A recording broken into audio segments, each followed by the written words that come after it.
하나님 말씀 마태복음 12장 1절로 8절 말씀입니다. 신약성경 18면입니다. 하나님 말씀 마태복음 12장 1절로 8절 말씀입니다.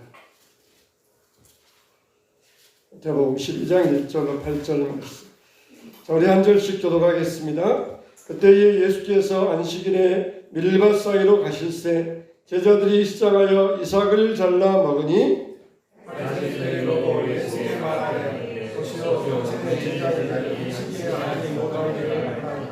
예수께서 이르시되 다윗이 자기와 그 함께한 자들이 시작할 때에 한 일을 잊지 못하였느냐? 그가 하나님의 전을 받아서 제사장의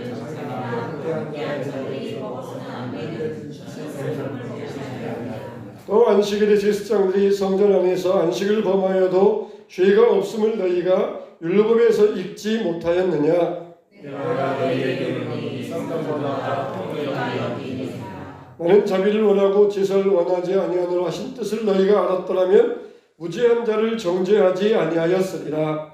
이런 자는 안식일의 주인이라 하시니라. 아멘. 우리는 항상 예수님이라면 어떻게 하실까? 이런 질문을 해보아야 됩니다. 어려운 문제가 있고 선택이 있을 때 과연 예수님은 어떻게 하셨을까? 이런 질문을 해볼 수 있어야 됩니다. 자, 예수님은 자비를 원하고 제사를 원하지 않는다. 그런 말씀을 하셨어요. 이 자비라고 하는 것은 용서와 구제를 이야기합니다. 그런데 예수님께서 하나님은 자비를 원하고 제사를 원하지 않는다. 이 말은 예배를 부정한다 그런 뜻이 아니에요. 예배가 필요 없다 그런 말이 아닙니다. 율법의 의무보다 사랑의 계명을 우선시한다. 율법의 의무보다 자비의 계명을 더 우위에 두어야 된다. 그런 말씀을 하시는 것이에요. 여러분, 우리가 잘 아는 것처럼 모든 사람들에게는 인권이 있지 않습니까? 학생들에게도 권리가 있습니다. 만일 수업 시간에 수업을 앞두면서 다 핸드폰을 거두겠다 그러면은 우리 국민들에게는 기본적인 통신의 권리가 있습니다. 이 통신의 권리를 침해하는 것입니다. 그렇게 이 항의를 할 수가 있어요. 그러나 이 학생들에게는 이 통신의 권리보다는 학습의 권리가 우선합니다. 그래서 학생들에게는 학습권이 침해당하면 안 돼요. 자기의 학습권도 있지만은 다른 사람의 학습권도 있어요. 수업 시간에 따르는 전화 왔다고 핸드폰 받으면은 그거는 자기의 학습권만 아니라 다른 사람의 학습권도 침해하는 것이에요. 예배 시간도 마찬가지잖아요. 나도 통신의 권리가 있으니까 전화 받아야 되겠다. 그거는 다른 사람의 예배의 권리를 침해하는 것이에요. 그래서 이 권리보다 저 권리가 우선하는 것이 그런 법이 있어요. 어떤 사람이 병원에 갔어요. 자기 남편 데리고 응급실에 갔습니다. 그래가지고 의사를 만나가지고 진료하는데 갑자기 의사가 더 급한 환자가 와가지고 그 환자를 보기 위하여서 그 환자에게 달려갔습니다. 그러자 이 아내된 여자가 자기가 먼저 왔는데 내가 권리를 가지고 내가 먼저 왔는데 왜 자기는 안 봐주고 저 사람을 봐준다 그러면서 그 병원에서 얼마나 난리를 쳤다는 것이에요. 알고 보니까 그 사람 남편은 별로 중한 것도 아니고 또 안 봐준 것도 아니고 다 봐줬는데 이제 도중에 나갔던 모양이에요. 그러니까 자기가 먼저 왔는데 나중에 온 사람은 아주 생명이 위급한 사람이니까 의사는 당연히 둘 중에 누구를 봐야 되겠습니까? 가벼운 사람은 조금 있다 해도 되니까 생명이 위급한 사람은 1분 1초를 다투니까 당연히 그 사람에게 뛰어갔는데 자기가 먼저 왔는데 자기 권리인데 왜 저 사람에게 달려가느냐 그러면서 병원에서 한참을 난리를 치웠어요. 이거는 권리에 대해서 오용하고 잘못 알고 있는 것입니다. 우리는 인간으로서 권리가 있지만 우리의 권리는 하나님의 자녀의 권리예요. 하나님의 자녀의 권리입니다. 어떤 목사님이 식당 아주머니에게 전도하기 위하여서 부지런히 다녔어요.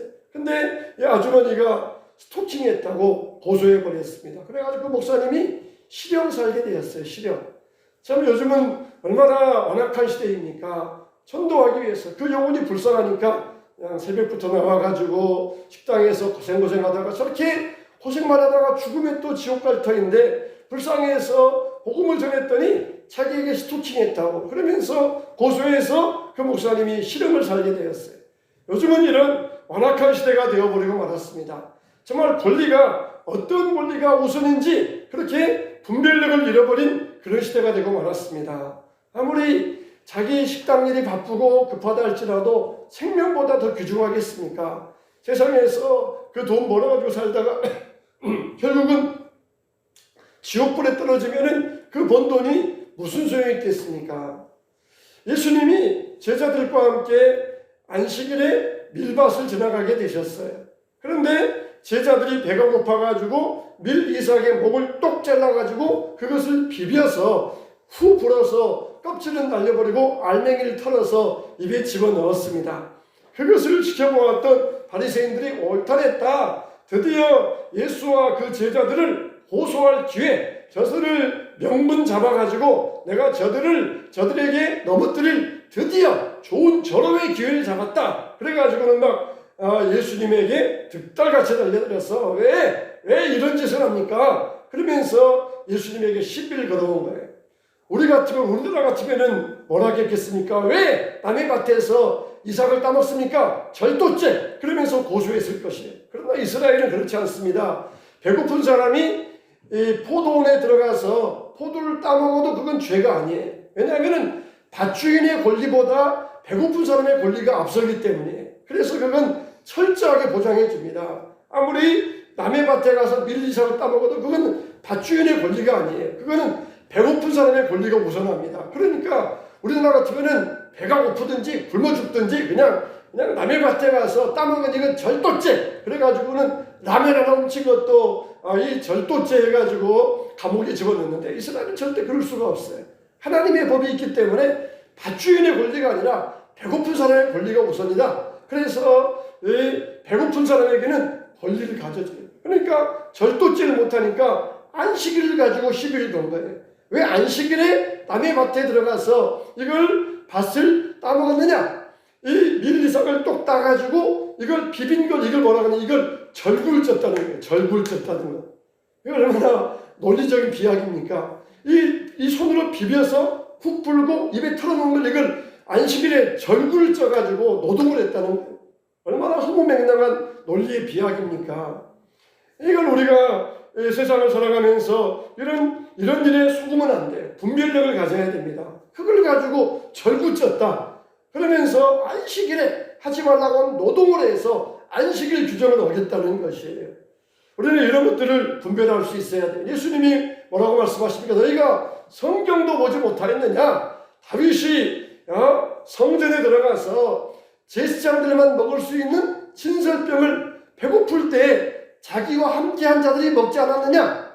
오직 그 진설병은 제사장만이 먹을 수 있는데 왜 다윗이 성전 들어가서 먹었겠느냐? 그건 바로 사랑의 계명이 우선하기 때문이에요. 배고픈 자들에게 먹여주는 사랑의 계명이 우선하기 때문이에요.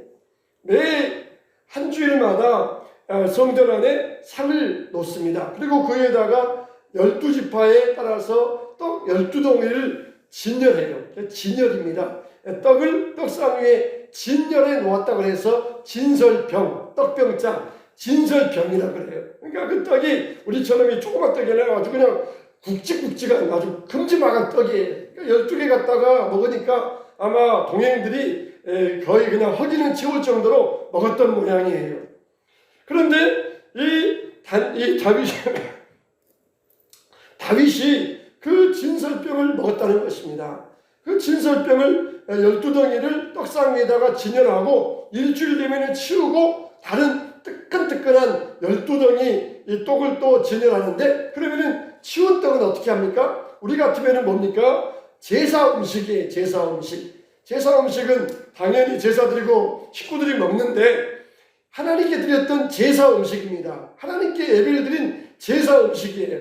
그러면은 성찬식하고 남은 것은 어떻게 합니까? 땅에 묻기도 하고 그랬는데 목사님이 먹기도 하고 그랬는데 그 떡을 어떻게 해요? 땅에 묻는 것이 아니라 제사장이 가져다 먹었어요. 그 떡을 하나님께 드렸던 제사 음식이니까 거룩한 음식이니까 이거는 땅에 묻어야 되는 그게 아니라 제사장이 가져다 먹었습니다. 그러니까 제사장들은 그 진설병에 떡을 먹고 그리고 제사 드리고 나면 고기를 먹고 그렇게 제사 음식을 먹고 제사를 드렸어요. 그런데 제사 음식은 오직 제사장들만 먹을 수 있어요. 다른 사람이 먹으면 안 됩니다. 제사장들만 먹을 수 있어요. 그런데 이 음식을 다윗이 가져다가 먹었다. 그럴 때 왜 그랬느냐? 그는 바로 하나님의 자비의 권리가 앞서기 때문에 그러는 것이에요. 하나님은 사랑의 계명을 가지고 모든 사람들에게 자비를 베풀어 주시기 위하여서 자비의 권리를 앞세워 주시는 것입니다. 우리가 정말 주일에 음식 사 먹지 아니하고 돈 쓰지 않은 것은 정말 경건한 전통 가운데 좋은 전통 가운데 하나입니다. 그런데 어떤 분이 새 신자를 전도해서 교회 데리고 왔는데 예배 마치고 그냥 집에 보내려니까 너무 서운한 것이에요. 그래서 식당에 가서 밥을 사줬습니다. 몇 주 동안 밥을 사주다가 그만 목사님에게 그 모습이 노출되고 말았어요. 주일날 왜 돈을 쓰느냐? 그러면서 목사님에게 책망을 받고 말았어요. 여러분 여기에서도 마찬가지입니다. 자비의 권리가 우선하는 것이에요. 이거는 내 신앙이에요. 내가 하나님 앞에서 경건하게 살기 위해서는 돈 쓰지 않겠다. 주일날 음식 먹지 않겠다. 이거는 자기 신앙이에요. 그런데 그걸 가지고 남을 정죄하면 안 됩니다. 자비의 권리, 이 권리를 가지고 사랑을 행하는 것인데 내 경건에 내 의무를 가지고 남에게 이걸 강요하면서 정죄하는 것은 그게 더 잘못된 것이에요. 그러니까 물론 주일날 마음대로 막 돈 펑펑 써라 그렇게 말은 절대 뜻이 아니에요. 내 신앙을 가지고 하나님 앞에서 내가 정말 주일은 내가 더 거룩하게 지키겠다. 다른 날과는 구별되게 지키겠다. 내 신앙으로서 하나님 앞에 좋고 아름다운 것입니다. 그러나 그걸 다른 사람에게 잣대를 대가지고 정죄하고 비판하는 것은 그것은 그 사람의 잘못된 신앙이에요. 정말 기독교는 불교와는 다른 자비의 종교입니다. 불교를 우리가 흔히 자비라고 말하지만 불교에서는 동정에서 시작합니다. 저 사람 불쌍하니까 내가 도와줘야 되겠다. 그래서 자비를 쌓고 공덕을 쌓으면 다음에 태어날 때 좋은 것으로 태어난다. 그래서 자기 공덕을 쌓기 위하여서 자비를 베풀어요. 그러나 기독교의 자비는 동정이 아니라 사랑입니다. 사랑이에요. 사랑을 베푸는 것이 바로 이 기독교의 자비예요. 그래서 기독교의 자비는 하나님이 나에게 자비를 주시고 은혜 주셨으니까 내가 받은 바 그 자비를 다른 사람들에게 흘러보내겠다. 그래서 기독교의 자비는 거기에서 나오는 것이에요. 하나님이 나에게 무한정한 베풀어 주신 자비, 그것을 나만 가지고 있는 것이 아니라 다른 사람들에게도 흘러보내주겠다. 하나님이 나를 무조건 용서하여 주셨으니까 나도 무조건적인 용서와 사랑을 행하겠다. 그래서 이게 흘러가는 것이 기독교의 자비예요. 은혜라고 하는 것은 내가 받을 수 없는 것을 받은 것이에요. 우리는 구원받을 자격이 없습니다. 그런데 하나님의 은혜로 구원을 얻었어요. 자비라고 하는 것은 내가 받아야 될 것을 받지 않은 게 자비입니다. 나는 마땅히 죄인으로서 벌 받아야 돼요. 벌 받아서 영벌에 빠져야 되는데 하나님이 나에게서 대신 예수님에게 벌을 지워주시고 나에게 자비를 베풀어 주신 것이에요. 마땅히 빚을 안 갚아서 벌 받고 감옥에 가야 되는데 이 벌을 없애주신 것이 바로 자비입니다. 이 자비를 나에게 베풀어 주셨어요. 그래서 우리들도 마땅히 남에게 뭘 요구하고 해야 되는데 하지 않는 게 바로 이 자비라는 것이에요. 기독교의 자비는 첫째로 바로 이유 없는 용서와 사랑을 기독교의 자비라고 말할 수 있습니다. 그래서 용서할 수 없고 벌 받아야 되는데 고소해야 되는데 사랑을 베푸는 것, 이게 바로 자비라는 것이에요. 내가 책임이 있으니까 얼마든지 그럴 이유도 있는데 그렇지 아니하는 게 바로 자비라는 것이에요. 사마리아인처럼 정말 원수의 나라, 원수의 민족이지만 이 사람에게 아무런 이유 없이 아무런 상관도 없는데 도와주는 것, 이게 바로 자비라는 것이에요. 그러니까 원수이지만 아무런 책임 없이 사랑을 나누어 주는 것, 이게 바로 자비라고 하는 것입니다. 이 삼척의 사실은 이순 아주머니의 이야기를 읽어봤어요. 이 아주머니는 원래 서울에서 태어나셨는데 남편을 떠나가지고 독일의 석탄공사에 탄광에 들어가셨습니다. 그런데 그때만 해도 60년대만 해도 한참 석탄 산업이 발전돼가지고 삼척 도계에는 도시와 같이 사람들이 막 바글바글한 그런 지역이었습니다. 그런데 그 지역에는 외지에서 대부분 사람들이 오기 때문에 돈 벌러 외지에서 왔다가 거기에서 살다가 애를 낳고는 그냥 애들 버리고 아빠도 떠나고 엄마도 떠나고 그러면서 버려진 애들이 많이 있었어요. 어느 가정에 5남매가 있었는데 그만 아빠가 죽고 그 다음에 엄마도 병 때문에 죽고 5남매가 남겨졌어요. 아유 그냥 우리 집에 숟가락 5개만 더 놓자. 그래가지고는 이미 자기 자녀들이 5이 있는데 그 남의 자녀들 사남 일녀를 또 데려왔어요. 데려와가지고는 그냥 조금만 키우다가 이 아이를 보육원으로 보내자. 그렇게 하고 데려왔는데 이제 보육원에 보내기 위하여서 먼저 큰아들 먼저 보내고 하나하나 보내기 위하여서 큰아들을 보내려고 하는데 막내 아이가 바짓가랑이를 붙들고 여기서 살면 안 돼요. 아줌마 우리 같이 살게 해주세요. 여기서 살게 해주세요. 막 그러면서 바짓가랑이를 붙들고 늘어지더라는 것입니다. 도저히 그 모습이 발에 밟혀가지고 이 아이들을 보내지 않고 내가 키우겠습니다. 그러면서 그 아이들을 키웠다는 것이에요. 그래가지고는 하나 둘 데려가고 키웠는데 어느 날은 30명까지 키웠다는 것이에요. 길에 있는 아이들 막 머리도 풀어지고 옷도 지저분한 아이들 보다 보면은 밥 줄게 나 따라갈래? 그러면은 쫄쫄쫄 따라가요. 그리고 갔다가 그 다음날 형도 데려오고 동생도 데려오고 그래가지고 식구가 30명까지 불어났어요. 그런 아이들 30명 데려와서 키우면서 자기 딸은 중학생이었는데 중학생 딸이 그 아이들을 공부를 가르쳐요. 그렇게 공부를 가르치면서 애들을 거두는 조건이 2가지였는데 첫째는 학교 빠지지 않기, 둘째는 가출하지 않기. 하나를 더 못한다면은 돈 번다고 용돈 번다고 알바하러 가지 않기. 용돈 벌러 갔다가 잘못된 길에 빠지고 잘못된 친구를 만나는 경우도 많이 있으니까 용돈 벌러 가지 않기.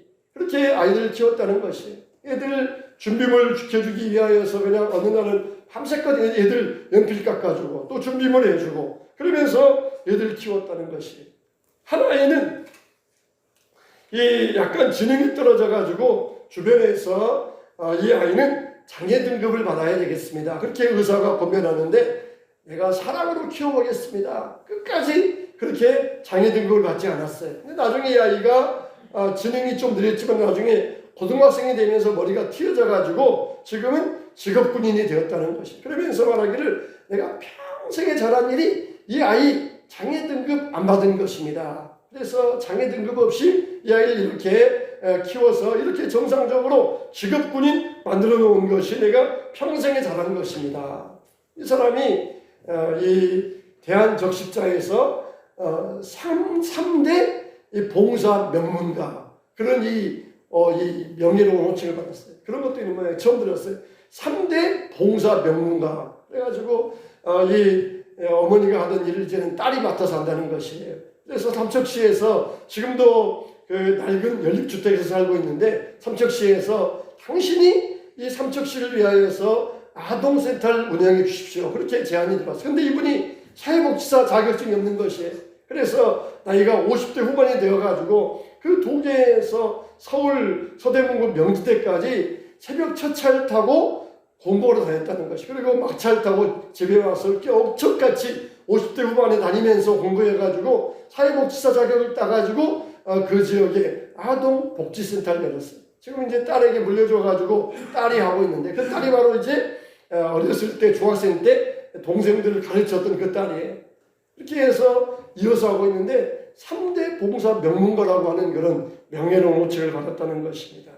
자, 여러분 누가 하나님의 사람이겠습니까? 우리는 이런 말을 들을 때 어떻게 생각합니까? 예수님이 사마리아 비유를 들려주시면서 끝에 뭐라고 하십니까? 너희도 이와 같이 하라 이렇게 말씀하셔요.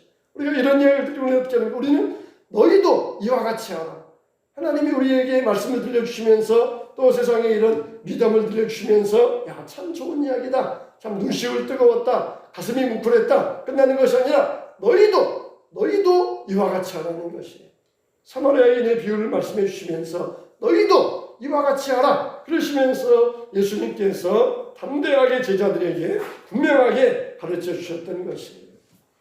두 번째로 자비는 뭡니까? 진정한 자비는 조건 없이 제한 없이 끝없이 베푸는 것이에요. 끝없이 베푸는 것. 엄마들이 애들에게 한 번만 더 해봐 용서 못해 그러잖아요. 한 번만 더 해봐 한 번만 더 하면 내가 너 몇 때릴 거야 그러면서 하잖아요. 그거는 제한을 두고 있는 것은 자비가 아니에요. 금술좋기로 유명한 인고 부부가 있었어요. 50년을 함께 살면서 한 번도 싸운 일이 없대요. 그래서 도대체 그 비결이 뭡니까? 50년을 살면서 한 번도 안 싸운 그 비결이 어디에 있습니까? 물어봤더니 그 아내 되는 분이 뜻밖의 말을 하는 것이에요. 처음에 결혼을 해서 남편이 중동 지역에 파견을 받아서 함께 이제 중동 지역에서 신혼살림을 시작했어요. 신혼여행도 사막여행을 하게 되었습니다. 낙타를 타고 사막여행을 하는데 얼마나 참 낭만적이었겠어요.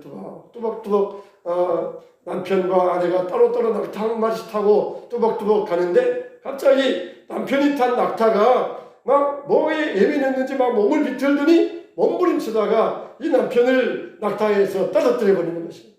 남편이 모래바닥으로 떨어져 버렸습니다. 남편이 화가 날 거 아니에요. 근데 이 남편이 툭툭 털고 일어나더니 괜찮아 그럴 수 있지 낙타를 이렇게 딱 쓰다듬어 주더니 한 번 그러더래요. 그리고 낙타를 또 갑니다. 그러다가 이번에 또 낙타가 또 뭔가 예민하더니 몸을 비틀어 가지고는 또 남편을 낙타가 떨어뜨렸어요. 이번에도 툭툭 털고 일어나더니 낙타를 쓰다듬어주면서 괜찮아 두 번 그러더래요. 아내가 그 모습을 보고는 감동을 했습니다. 나는 정말 결혼 잘했다. 저렇게 인품 좋은 남편 만나기를 나는 정말 결혼 잘한 거야 그러면서 감동을 하고 눈물이 날 지경이었어요. 근데 이번에 또 가는데 낙타가 또 남편을 이 낙타가 떨어뜨려버렸어요.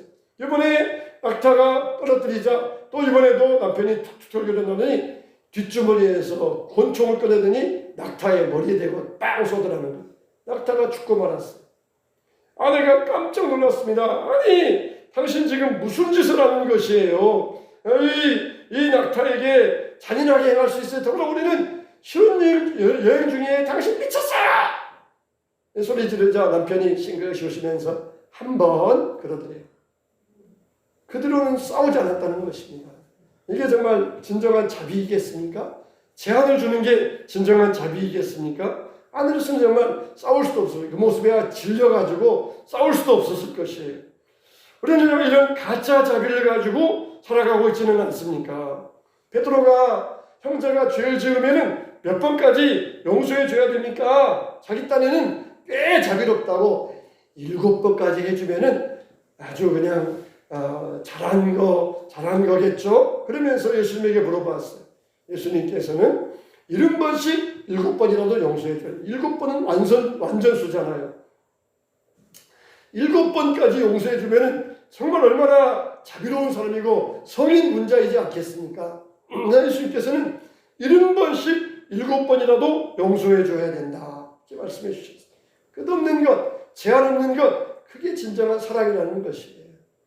유대인들은 랍비가 있습니다. 이 유대인들은 우리처럼 신약을 보지 않고 구약만 봐요. 근데 이 유대인들은 구약만 이 랍비들은 연구하기 때문에 거기에서 막 희한한 것을 찾아냅니다. 그 중에 뭐가 있냐면은 유대인 랍비가 이 이스라엘의 3대 미녀를 찾아냈어요. 3대 미녀. 첫째 미녀는 사라, 둘째 미녀는 밧세바, 셋째 미녀는 누구냐? 아비가일이에요.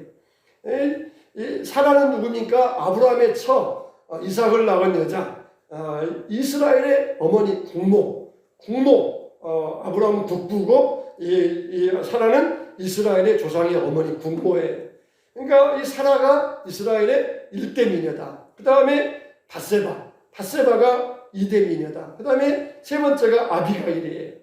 이 아비가일은 굉장히 지혜로운 여인입니다. 그러니까 뭐 얼굴 이뻐가지고 얼굴 모양새 가지고 이스라엘의 3대 미녀를 찾은 게 아니에요. 정말 그 여인으로서 그 역사 가운데 어떤 영향력을 끼쳤는가 그걸 가지고 판단하는 거잖아요. 김태희가 아무리 이뻐도 그거는 자기 잘 먹고 자기 잘 살기 위해서 한 거지, 그건 아무런 역사에 소용이 없고 역사에 남을 일도 아니에요. 그런데 사라, 아비가일, 이 밧세바는 역사를 변경시킨 여인들이잖아요. 아비가일은 어떤 여인입니까? 다윗이 나발 때문에 화가 나가지고 칼을 차고 가서 내가 이 나발을 죽여버리겠다. 내가 나발에게 얼마나 은혜 베풀었는데 저가 은혜를 모르고 오히려 우리를 박대해 내가 죽이겠다 하면서 갈 때 아비가일이 다윗을 찾아옵니다. 그러면서 이 아비가일은 철학 있는 여인이었어요. 내 주이시여, 만일 지금 저 나발, 짐승 같은 나발을 죽이면은 당신은 지금 여호와 편에서 여호와의 전쟁을 싸우시는데 이건 당신에게 큰 오점이 될 것입니다. 이것 때문에 당신은 나중에 왕이 되어도 불명예를 앓게 될 것입니다. 당신은 여호와의 전쟁을 하시는 분입니다. 이 칼을 거룩한 데 써야지 저는 짐승 잡는 칼에 쓰면은 당신은 크게 오명을 받게 됩니다. 자기 남편은 그냥 짐승 취급하고 다윗을 그렇게 높여준 거예요. 그러니까 만일 다윗이 거기에서 아비가일을 만나지 않았더라면 나발을 죽였을 것이고, 정말 다윗이 거기에서 왕이 되었다 할지라도 수치스럽고 불명예스러운 왕이 되어가지고 왕자리에서 제대로 역할을 못했을 거예요. 근데 지혜로운이 아비가일을 만나가지고 분노를 잠재우고 살인을 모면할 수 있었어요. 그게 아비가일입니다. 그래서 아비가일을 또 한 3대 미녀 가운데 포함시켜요. 세 번째 누구냐? 밧세바예요. 밧세바는 그렇게 머리 좋은 여자가 아니에요. 우리로 말한다면 글래머 스타일, 육체파 스타일. 그러니까 욕정이 있는 끌어오르는 여인이었어요. 남편은 전쟁 가고 독서막 공방 적적하니까 그 남자들 볼 수 있는데 지붕 집에서 목욕하는 그런 욕정이 끌어오르는 그런 여인이었어요. 그런 여인. 그래서 다윗을 만나가지고 솔로몬을 낳고 또 그 여인으로 인해서 또 역사가 변경되잖아요. 그런데 참 우리가 보면은 2대 미녀가 다윗의 처해. 아비가일은 지혜로운 여인입니다. 아주 뛰어난 여인이에요. 현명한 여인이에요. 근데 하나님께서는 아비가일을 통하여서 그 자녀가 왕이 되지 않게 하시고 육체파, 욕정에 끄는 여인, 그 여인 밧세바를 통하여서 솔로몬을 주시고 그 여인을 통하여서 왕이 태어나게 하셔요. 하나님이 왜 그러셨을까? 현명한 여인, 아비가일 같은 여인. 남편은 죽어서 과부니까 하자가 없어요. 근데 밧세바는 남편 있는데 바람 피워가지고 자기 때문에 남편을 죽게 한 그런 하자 있는 여인이에요. 그 여인에게서 솔로몬이 태어나게 하시고 그리고 왕이 되게 하시고 역사를 변경시켜 주셨어요. 어떤 면에서 보면은 참 이게 우리 볼 때는 불합리해 보여요. 그러나 제가 볼 때는 이거는 하나님의 자비라고 봅니다. 하나님의 자비. 하나님의 자비 때문에. 밧세바도 어떤 면에서는 참 불쌍한 여인이에요. 불쌍한 여인이에요. 아비가일보다 밧세바에게 하나님께서 더 눈을 주신 것은 그 불쌍한 여인에게 하나님의 자비가 임하였다는 것이에요. 우리 인간적인 생각으로는 당연히 아비가일이나 아니면은 첫 번째 처인 사울의 딸 미가를 통하여서 왕이 돼야 되는데 밧세바, 부정한 여인, 남편을 죽게 한 여인, 그런 여인을 통하여서 솔로몬이 태어나게 하셨어요. 하나님의 자비, 하나님의 은총, 하나님께서 무한정 용서하시고 사랑을 베풀어 주시는 그 자비가 밧세바에게 임하였다는 것이에요. 여자들이 자기가 머리 똑똑하다고 아무런 소용없습니다. 자기 현명하다고 아무런 소용없어요. 하나님의 자비가 있어야 됩니다. 하나님의 자비가 임할 때 하나님의 자비를 통하여서 하나님께서 은혜 베풀어 주시고 사랑을 베풀어 주시고 하나님께서 축복해 주시는 것이에요. 정말 이 밧세바는 정말 조건적으로 볼 때는 부정한 여인이지만 하나님께서 조건 없이 자비를 베풀어 주셨어요. 그 자비를 아비가일이 임하였다면 그래, 나는 당연히 입어야 될 사람이다. 그렇게 자만했을 것이. 그러나 밧세바가 입었을 때 나 같은 여인에게 하나님이 이런 자비와 긍휼을 베풀어 주시다니 너무 감사합니다. 감사합니다. 그 자비에 대해서 감사했을 것입니다. 하나님이 누구에게 자비를 베풀어 주셔요? 감사하는 사람에게. 나 같은 이런 부정한 사람에게 이런 자비와 긍휼을 베풀어 주시니 너무너무 감사합니다. 감사합니다. 감사합니다. 이런 사람에게 하나님의 자비를 베풀어 주시는 것이. 우리는 정말 하나님 앞에서 자비를 받은 자들입니다. 하나님의 자비, 하나님 자비를 누리고 있습니까? 이 자비를 누리고 이 자비를 흘러보내고 있습니까? 정말 밧세바와 같은 여인, 정말 그 여인이었지만 아비가일 같은 여인에게서 솔로몬을 주지 아니하시고 밧세바를 통하여서 하나님의 자비가 흘러가게 하시고 하나님의 자비를 베풀어 주신 하나님이세요. 하나님께서는 나는 자비를 원하고 제사를 원치 아니한다 말씀하셨습니다. 그러니까 무엇을 더 하나님의 계명에서 우위에 두어야 될 것인가? 내가 인간의 권리, 학생의 권리, 내가 뭐의 권리, 이런 권리를 가지고 자기 권리를 주장하는 이런 시대가 되었어요. 좋은 더 위의 권리는 다 제쳐버리고 부모의 권리, 교사의 권리 이건 다 제쳐버리고 자기 권리, 내 권리 이것을 앞세우는 시대가 되었습니다. 우리의 권리는 하나님의 자녀의 권리가 더 최우선돼야 돼요. 아무리 인간으로서 내 권리가 있지만 하나님 자녀의 권리를 제쳐놓을 때 하나님께서는 자비를 베풀어 주지 아니하십니다. 하나님의 자녀로서 나는 자비를 받은 자입니다. 이 자비를 나도 행하겠습니다. 이 자비를 나도 남에게 나누어 주겠습니다. 그러면서 우리가 이와 같이 삶을 살아가야 될 줄로 믿습니다. 하나님은 자비로우신 하나님이시오. 나와 같은 자에게도 벌 받아야 되는데 그 벌 받지 않게 하시고 나에게 은혜 주신 하나님 그 자비를 받은 우리가 이 자비와 같이 너도 이와 같이 행하신 말씀처럼 우리도 이와 같이 행하면서 하나님의 자비 가운데 자비를 덧입고 자비를 행하는 저와 여러분 되시기를 주님의 이름으로 축원합니다.